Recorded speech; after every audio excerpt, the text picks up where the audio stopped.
तुम्हें देखकर मुझे अपना बचपन स्मरण हो रहा है। अभी तुम्हारा जीवन आरंभ हुआ है वत्स। इसे इस प्रकार व्यर्थ मत करो। मैं आशा करता हूं कि अगली बार जब हम दोनों मिले तो दो शत्रुओं के भांति नहीं, दो वीरों के भांति एक दूसरे के गले में। अभी तुम्हारा जीवन शेष है। जाओ वत्स।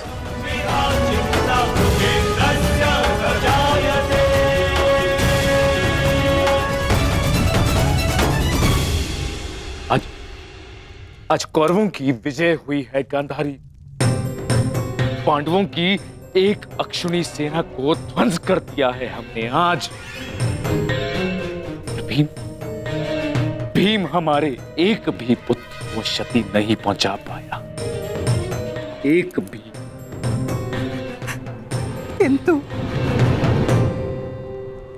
किंतु दुर्योधन का क्या महाराज?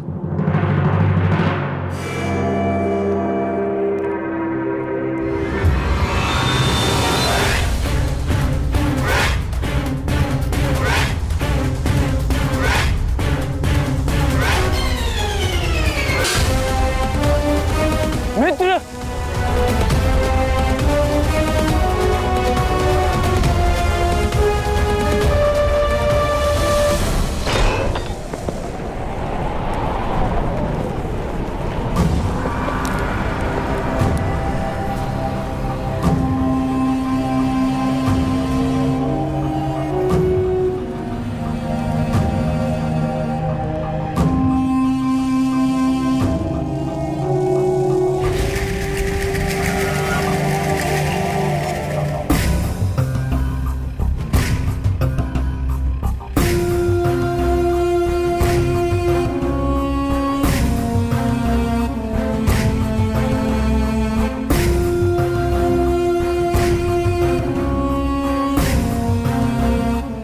आज मैं आपको उस अपमान का अनुभव कराऊंगा। आपकी पूरी सेना और महारथियों के समक्ष आपका वस्त्रहरण करूंगा।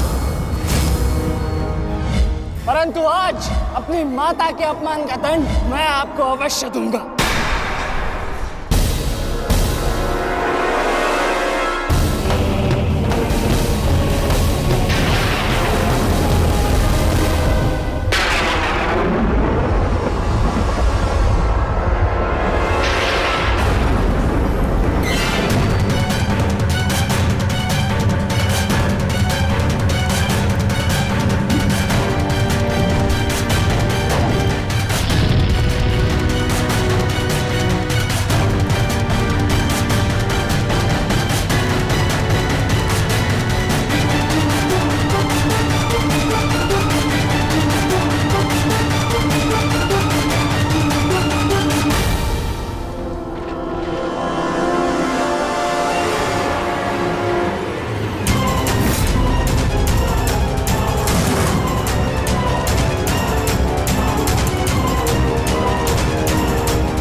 दुर्योधन, रुकिए ज्येष्ठ, ऐसा मत कीजिए।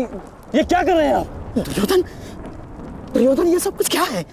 आज के इस युद्ध में हमें विजय मिली है, फिर ये सब कुछ क्यों कर रहे हो तुम? ऐसी विजय जो अपमान की थाली में सजा कर मिले, ऐसी विजय से श्रेयस्कर है कि मृत्यु को पालूं। नहीं। मेरे जीवन में कभी मेरा इतना अपमान नहीं हुआ है।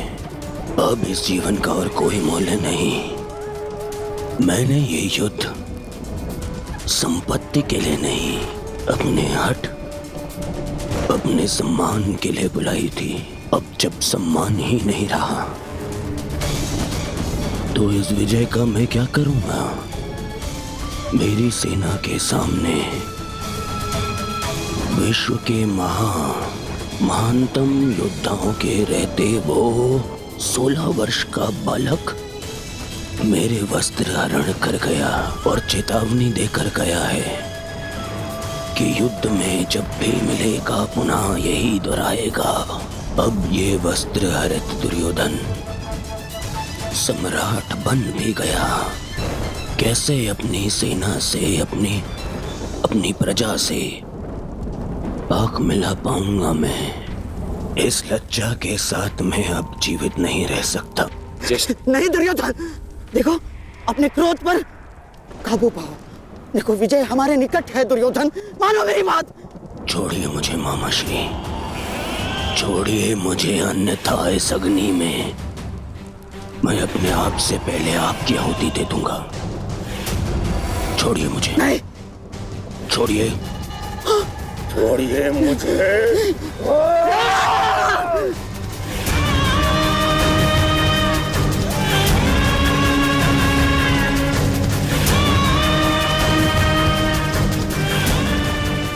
नहीं नहीं दुर्योधन, देख क्या रहे हो मूर्खों? कोई रोको इस अनर्थ को।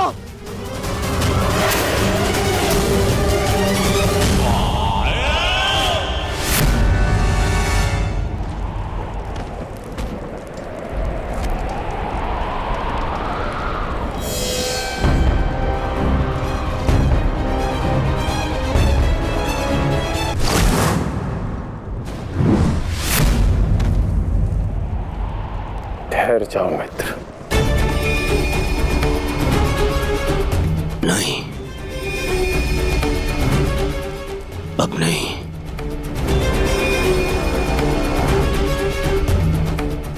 क्रोध में विवेक मत खो बैठा। जो अपना सम्मान खो चुका हो उसके पास खोने को और क्या शेष है? ले लेने देते उस अभिमन्यु को मेरे प्राण, वीर गति तो मिलती।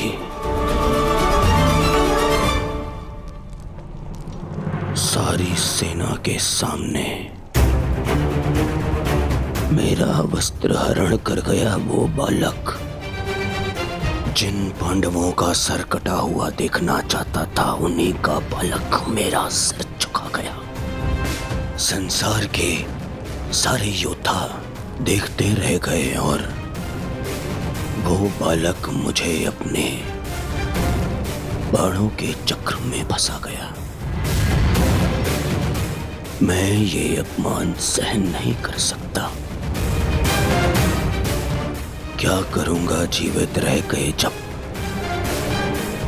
संसार के सामने शीश उठाकर चल भी नहीं सकता मैं। इसीलिए अब मैं अग्नि स्नान करूंगा।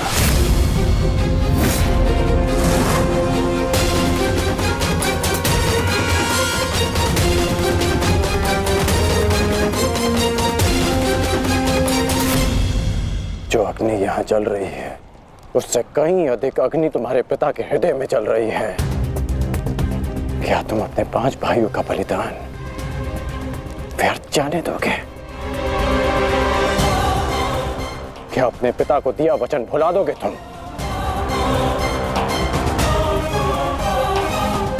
अपने चारों ओर देखो मित्र, क्या ये सब व्यर्थी अपने प्राणों के साथ खेल रहे हैं? जो वीर गति को प्राप्त हुए हैं, क्या उनका बलिदान व्यर्थ जाने दोगे तुम? तुम्हारे अनुज, तुम्हारे मामाश्री, तुम्हारे गुरुदेव, ये सब तुम्हारे सम्मान, तुम्हारे अधिकार के लिए लड़ रहे हैं और तुम अपने कर्तव्य से मुंह मोड़ना चाहते हो। पूछो अपने सैनिकों से कि आज जो युद्ध में हुआ कि क्या वो उससे लज्जित हैं या वो कल युद्ध में उसका प्रतिशोध लेंगे? बोलो सैनिकों। प्रतिशोध लेंगे, प्रतिशोध लेंगे, प्रतिशोध लेंगे।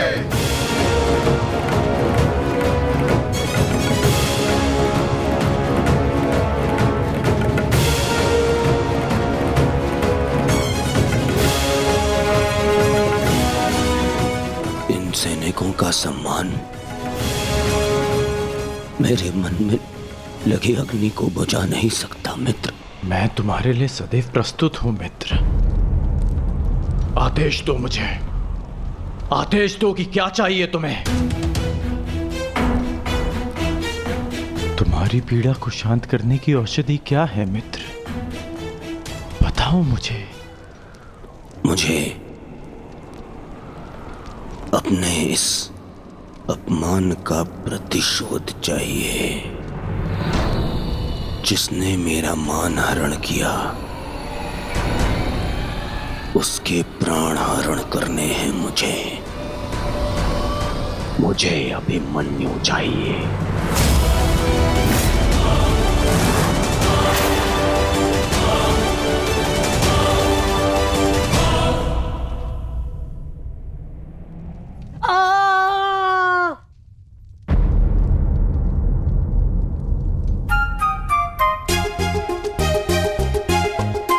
बहुत पीड़ा हो रही है ना इन्हें।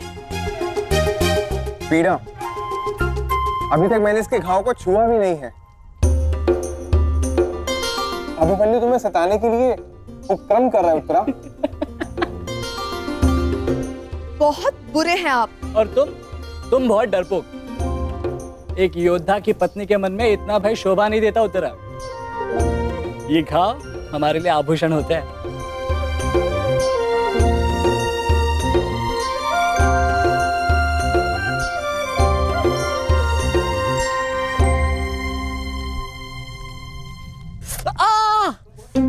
क्यों सताते हो तुम उसे?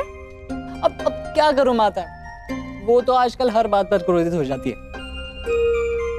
और अब आप भी मुझे डांट रही हो। तुम्हें अधिक चोट तो नहीं आई ना पुत्र? नहीं पिताश्री, बल्कि बहुत कुछ सीखने को मिला। सच में अंगराज कर्ण एक महान योद्धा है। उन्हें आपके अतिरिक्त और कोई टक्कर नहीं दे सकता। हाँ पुत्र, परंतु हम दोनों के लक्ष्य और सोच भिन्न है। मुझे तुम पर गर्व है।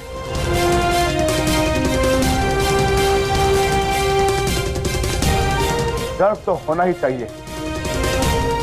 आज अभिमन्यु ने दुर्योधन को उचित उत्तर दिया।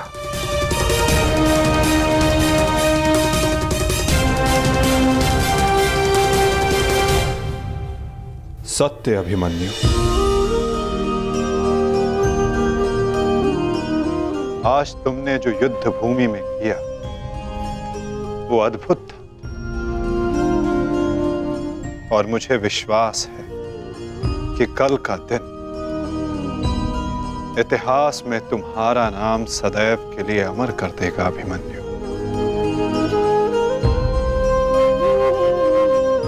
इतिहास से पूर्व मेरे पुत्र ने अपनी छवि मेरे मन में अमर कर दी है। 14 वर्षों के पश्चात आज पहली बार मन को एक शीतलता पहुंची कि मेरे पुत्र ने मेरे साथ हुए अपमान और अत्याचार का भान उस दुर्योधन को करवाया। मेरी आत्मा को जैसे एक वस्त्र का संबल मिल गया। इसके लिए मैं सदैव के लिए अभिमन्यु की ऋणी रहूं। जीवन तो पल पल में है सखी। जिस पल को जी लो वही जीवन होता है। आज तुम प्रसन्न हो, जी लो सखी। आज का दिन जी लो। कल का दिन तो अभिमन्यु के जीवन का अंतिम दिन होना चाहिए। और स्मरण रहे, सरल मृत्यु नहीं देनी है उसे। मृत्यु आने की पीड़ा का आभास कराना है।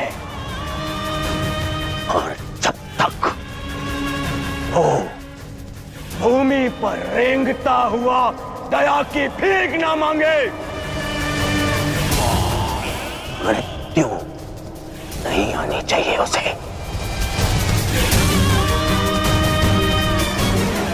वो मृत्यु मांगेगा और मैं हर पल उसे मृत्यु और जीवन के बीच में झुलाऊंगा मैं उसे। असंभव युवराज, जब तक युद्ध भूमि में पांडव उपस्थित हैं तब तक अभिमन्यु तक पहुंचना असंभव होगा। वैसे तो इन्हें ज्ञात होगा कि आज आपके साथ जो हुआ उसका प्रतिशोध आप अवश्य लेंगे। इसी कारण अभिमन्यु तक पहुंचना इतना सरल नहीं होगा।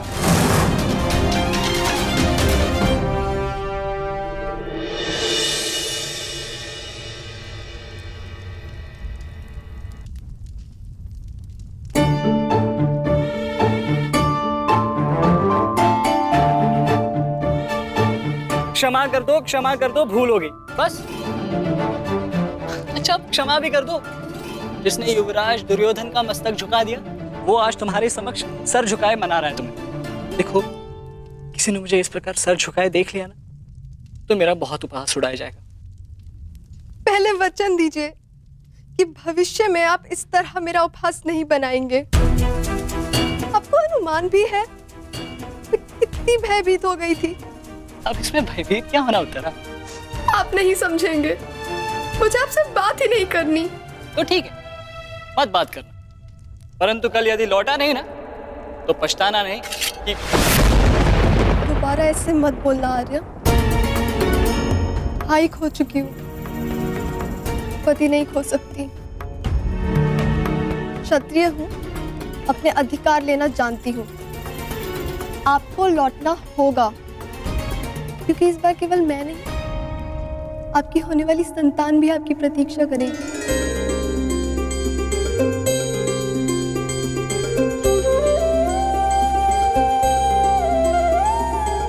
सत्य उत्तरा?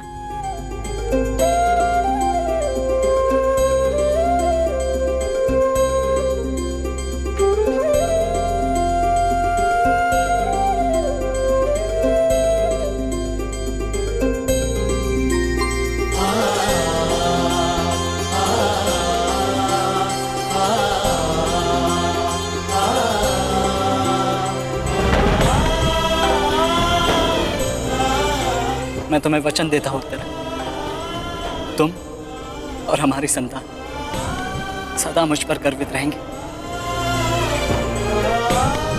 जानती हूँ आपकी संतान बहुत भाग्यशाली है, उसे अपने पिता की शौर्य गाथा सुनने को मिलेगी। गाथाएं विजय के साथ होती है उत्तरा, और विजय अभी शेष है। युद्ध शेष रहे या ना रहे, उस अभिमन्यु के प्राण शेष नहीं रहने चाहिए आचार्य।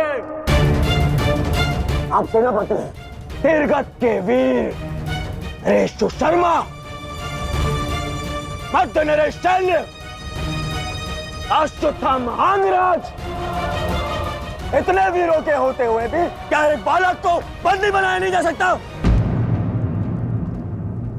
तुम्हारे प्रतिशोध के लिए केवल कुशल योद्धाओं की नहीं बल्कि एक उत्तम योजना की आवश्यकता है मेरे होने वाले सम्राट। हमारी सफलता एक उत्तम योजना में छिपी है।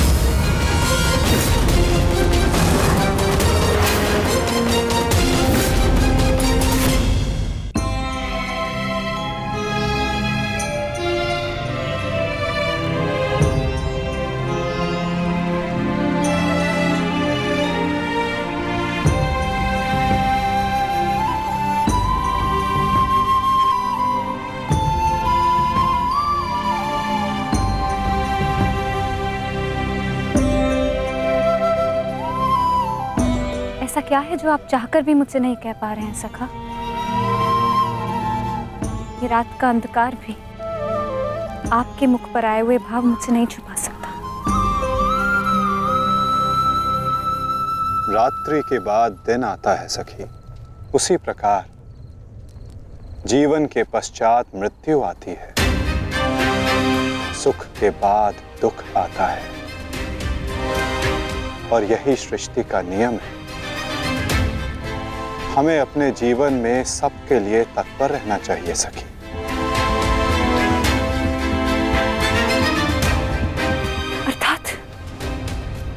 अर्थात जो मेरा भय है, क्या वो सच होने वाला है माधव? क्या कल पांडवों के साथ कुछ अनिष्ट होने वाला है?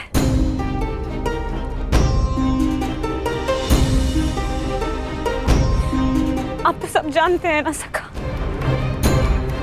बताइए मुझे।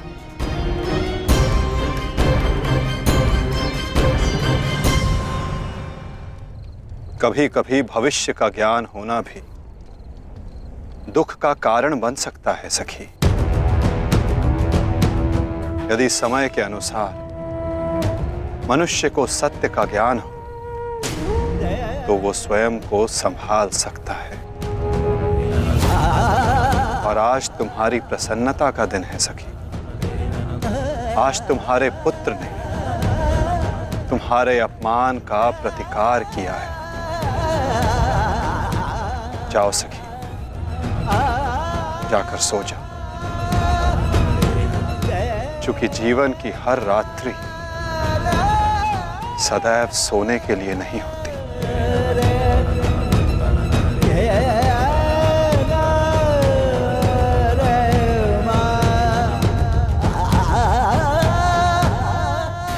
तब तक सो नहीं पाऊंगा जब तक मेरा प्रतिशोध पूर्ण ना हो जाए आचार्य। प्रतिशोध की आग में कोई और भी जल रहा है। युवराज दुर्योधन,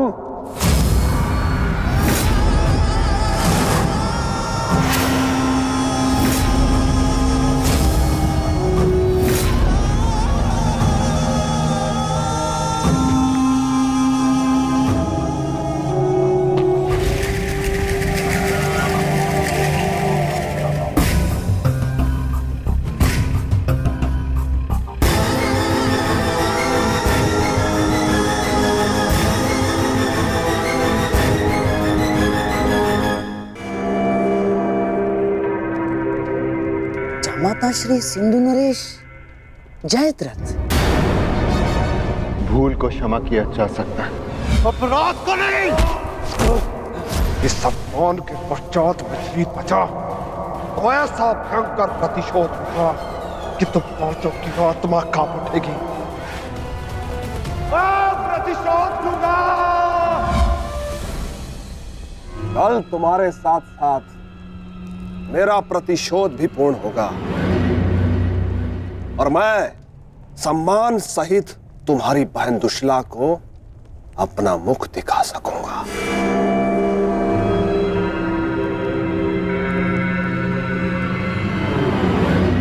इतने समय आप कहां थे सिंधु नरेश?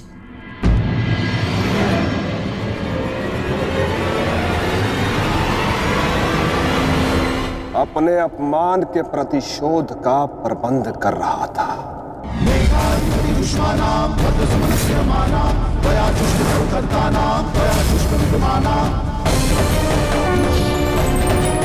पुत्र जयद्रथ, मैं तुम्हारी तपस्या से प्रसन्न हूं। मांगो, क्या वर मांगते?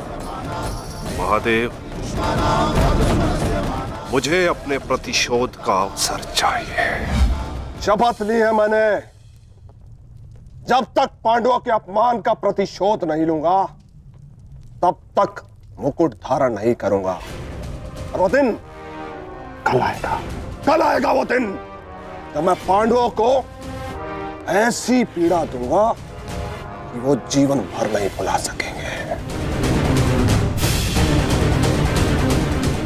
महादेव का आशीर्वाद है मेरे साथ और मैं तुम्हारे साथ युवराज।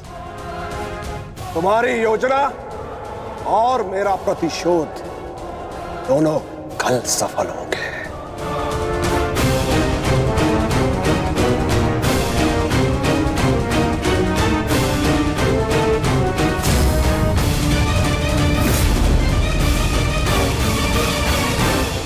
हर हर महादेव, हर हर महादेव।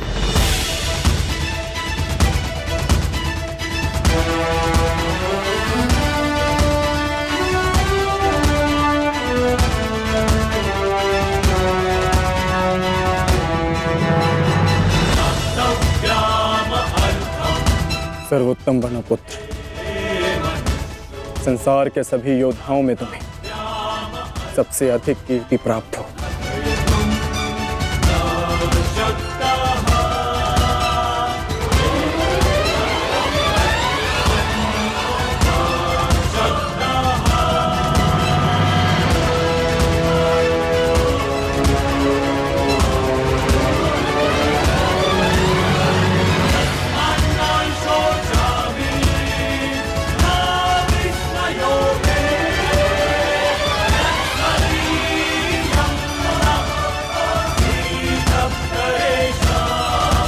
आशीर्वाद दीजिए मामा श्री कि मैं विजय श्री प्राप्त कर लूं।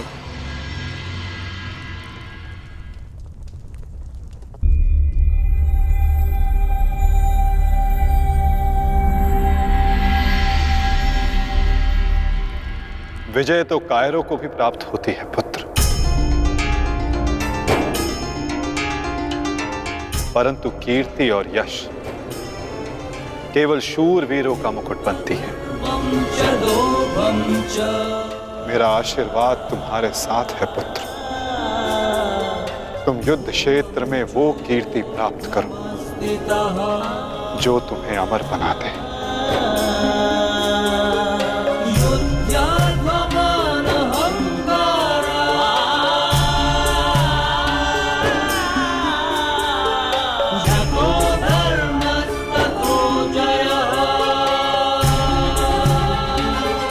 मामा श्री कि मैं विजय श्री प्राप्त कर लौटूं।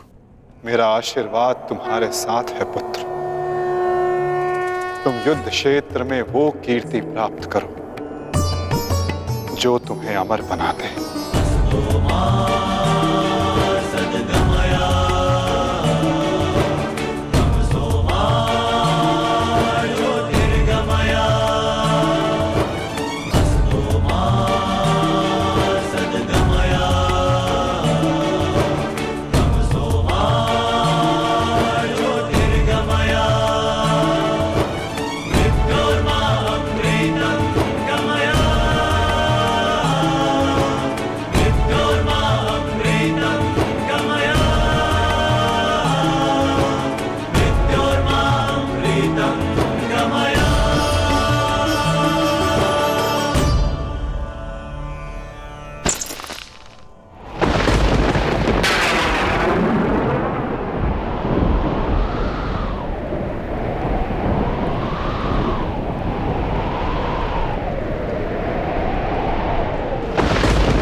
क्या हुआ अंगराज?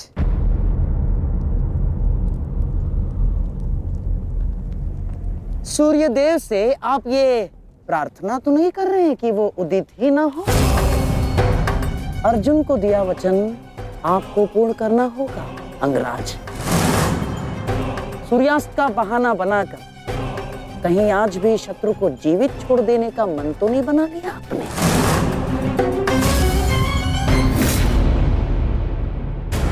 कभी कभी मौन रहने से प्राण बच जाते हैं। अब एक और शब्द अपने मुख से निकाला तो युद्ध आरंभ होने से पूर्व ही शत्रु से पहले मैं अपने पक्ष के किसी योद्धा का वध कर दूंगा। अंगराज, अंगराज आप क्रोधित क्यों हो रहे हैं? मेरे कहने का तात्पर्य केवल ये है कि आपके पुत्र वृषसेन की मृत्यु तो स्मरण है ना आपको? वृषसेन के हत्यारे अर्जुन का पुत्र ही आज आपका लक्ष्य होना चाहिए। बस मैं यही कहना चाह रहा था। कर्ण को स्मरण है मामा श्री।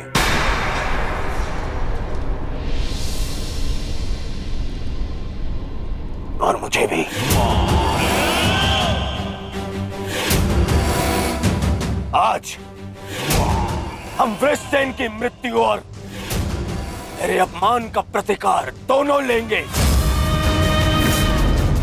मैं केवल इतना जानना चाहता हूं कि इस प्रतिकार से पूर्व उस कौटे अर्जुन को मार्ग से हटाने का क्या प्रबंध करना चाहिए? उसका प्रबंध मैं कर चुका हूं मेरे होने वाले सम्राट।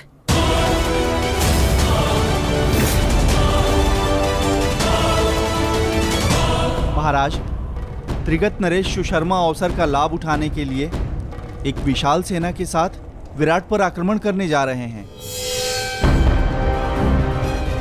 विराट नगर को सहायता की आवश्यकता है, शीघ्र कुछ कीजिए। मुझे शीघ्र ही विराट प्रस्थान करना होगा। किंतु महाराज, इतने कम समय में आपका विराट पहुंचना असंभव है।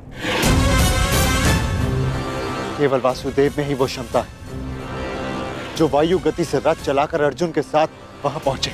हमें आपकी सेना की आवश्यकता है और अर्जुन अकेला ही उन सब के लिए पर्याप्त है।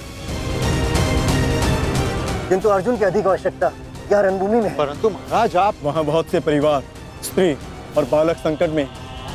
एक समय था जब विराट राज ने हमें अज्ञातवास में शरण दी थी। आज वो समय आ गया है कि हम उसका ऋण चुका सकें।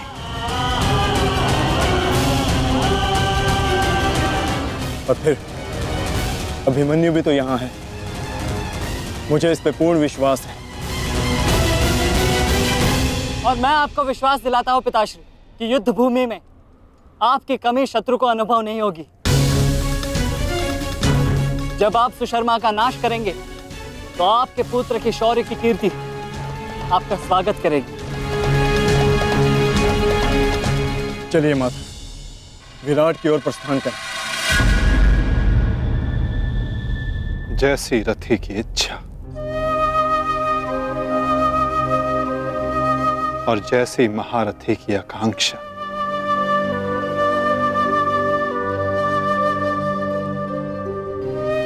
आओ पार्थ।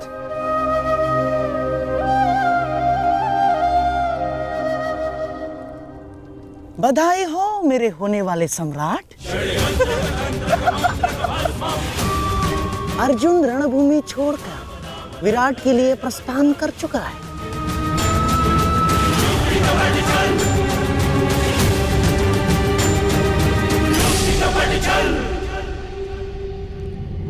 आचार्य द्रोण, समय आ चुका है।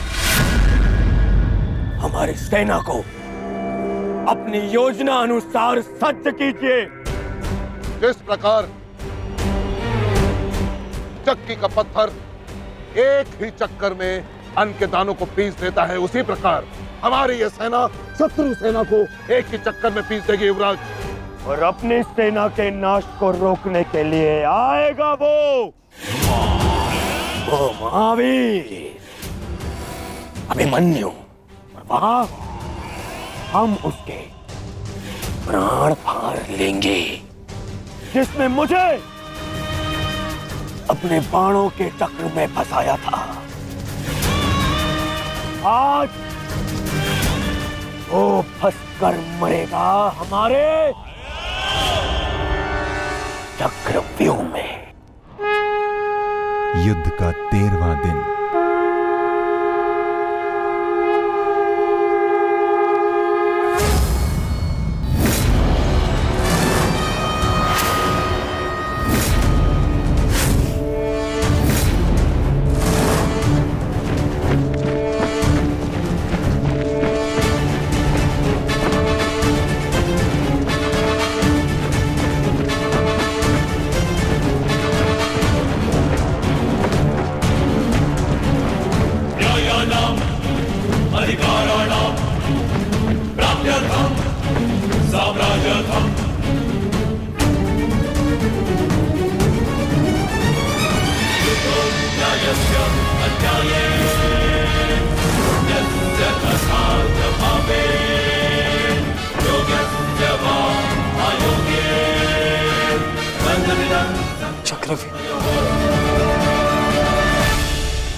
युधिष्ठिर, मैं कौरव सेनापति द्रोण चेतावनी देता हूं तुम्हें कि यदि तुम विजय प्राप्त करना चाहते हो तो इस व्यू के भीतर आओ,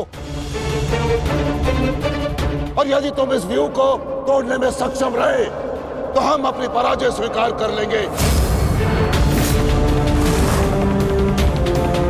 और यदि नहीं तो तुम अपनी हार स्वीकार कर लेना। सुना तुमने?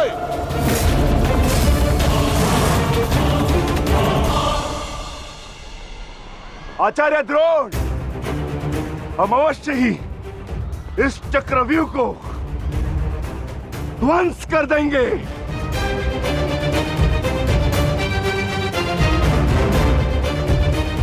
यह संभव है। चक्रव्यूह युद्ध का सबसे कठिन और सबसे विनाशकारी व्यू है। इसका हल केवल अर्जुन के पास है। यह आचार्य द्रोण की योजना थी, इसीलिए अर्जुन को युद्ध भूमि से दूर किया गया।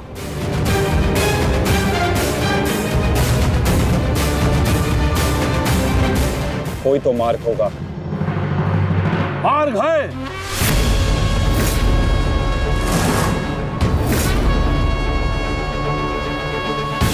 मैंने भी उसी आचार्य भारद्वाज से चक्रव्यूह भेदन सीखा है। जिस आचार्य भारद्वाज से उस द्रोण ने चक्रव्यूह की रचना सीखी।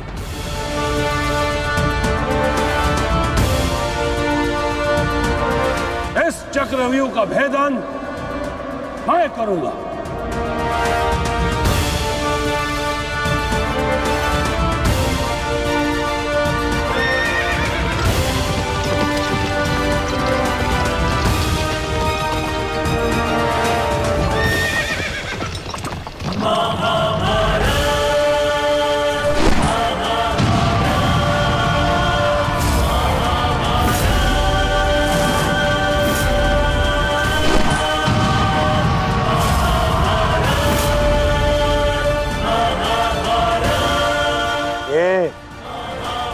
क्या है आचार्य?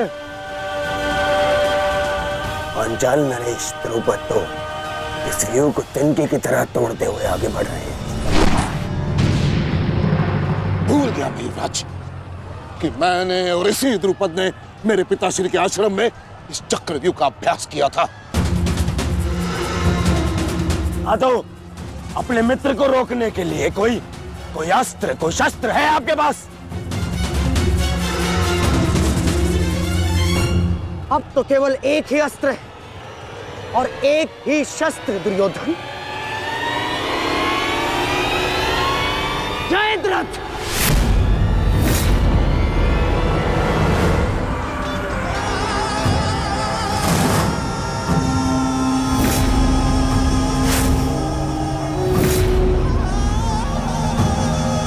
जयद्रथ, कदाचित द्रौपदी के पतियों द्वारा किया गया अपमान भूल गए हो तुम। इसीलिए द्रौपदी के पिता के समक्ष उपस्थित हुए हो। आज द्रौपदी के पति हो या उसके पुत्र, कोई मुझे नहीं रोक सकता।